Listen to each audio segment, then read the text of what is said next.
Le professeur Megarban lui-même, il y a quelques minutes sur ce plateau, a dit bien évidemment qu'il y a dans ce pass sanitaire des mesures qui n'ont pas d'utilité immédiate par rapport à la pandémie, mais c'est une incitation, c'est une contrainte pour obliger à la vaccination. Et bien évidemment que tant que les tests PCR sont encore remboursés, c'est très contraignant, mais il y a encore une possibilité. Tous les 2 jours, on va faire un test si on veut aller à sa salle de sport, si on veut aller au restaurant, si on veut aller à la piscine. C'est déjà pas très simple, mais soit. Sauf qu'on sait très bien que effectivement, ces tests vont être payants très prochainement. Mais on en reparlera. On en reparlera, certes. Mais sauf que ce que je voulais dire, et je termine là-dessus, Damien. Arrêté dans le temps, hein, c'est jusqu'en novembre. On verra. Mais c'est le principe même. Vous devez comprendre que là encore, un pays de liberté. Mais arrêtez de répéter, on n'est pas en dictature. Oui, ça, c'est des mesures qui, pour le coup, sont inspirées de pays dictatoriaux.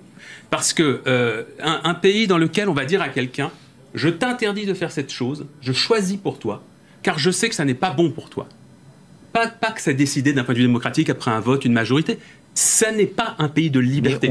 Et alors, si maintenant, l'idée, et je termine là-dessus, c'est qu'on n'a pas le droit de tomber malade, on n'a pas le droit de prendre son propre risque, il faut dès maintenant interdire en France l'alcool, il faut interdire le tabac, il faut interdire le saut à l'élastique, il faut interdire la boxe. Mais il y a déjà des formes d'interdiction. Il faut interdire le foot américain. Vous venez de citer.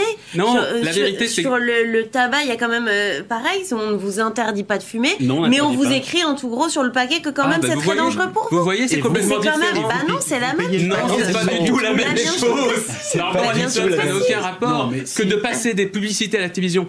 Je suis pour. Mais le message est identique. Faites-vous vacciner, que de dire aux gens ne fumez pas, ne fumez pas. Vous êtes obligé d'y aller. Alors vous n'êtes pas obligé d'aller au café, au restaurant et tout. C'est ça aussi la grande différence. On parle d'activité, de loisirs. Vous avez parfaitement intégré les éléments de langage du gouvernement. Vous les avez parfaitement intégrés. Vous avez raison. Les citoyens peuvent se priver de toute vie sociale. Vous avez raison. Donc ça devient des citoyens de seconde zone. Sans aller au café, au restaurant, il y a plein de gens qui ne vont pas au café, au restaurant. Et vous pouvez aller au café, au restaurant. On peut demain avoir des variants. Oui ou non, contre lesquels les vaccins actuels. C'est pour ça qu'il faut aller vite dans la vaccination. Vous réserverez la liberté en démocratie, c'est d'avoir un calcul bénéfice-risque qui est autorisé à chacun.